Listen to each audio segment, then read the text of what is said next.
Bonjour à tous! Cette vidéo vous servira à travailler les notions nécessaires à la compréhension du tour de magie. Tout d'abord, observons comment est constitué notre objet. Il s'agit d'une bouteille pleine d'eau dans laquelle est plongé un crayon Bic.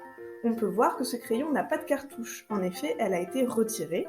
La place alors disponible est cruciale dans la réalisation de l'objet. À l'intérieur du stylo, on observe deux zones, une zone avec de l'eau, une autre au-dessus avec de l'air. Pour comprendre ce tour de magie, il est important de savoir les parties suivantes de son cours, la masse volumique et les caractéristiques des états de la matière. Le tour de magie consiste à avoir un stylo qui flotte dans l'eau, puis qui coule dans l'eau, et ainsi de suite. Un stylo à moitié rempli d'air a une masse volumique très inférieure à celle de l'eau, donc il flotte beaucoup. Notre but est d'augmenter cette masse volumique pour la rapprocher au maximum de celle de l'eau.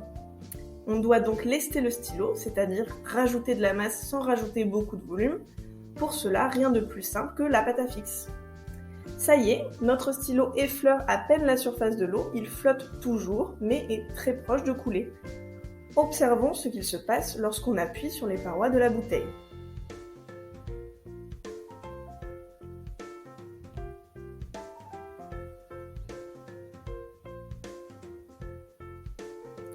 Si on zoome, on voit qu'en appliquant une pression sur la bouteille, le niveau d'eau dans le stylo s'élève.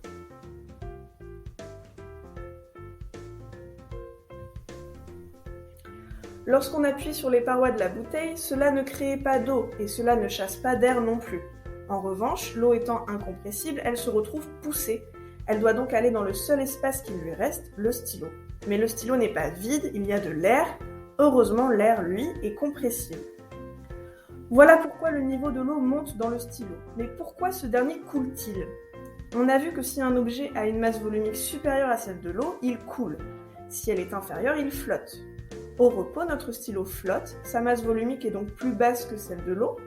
Lorsqu'on presse les parois, l'air dans le stylo se comprime pour laisser entrer plus d'eau.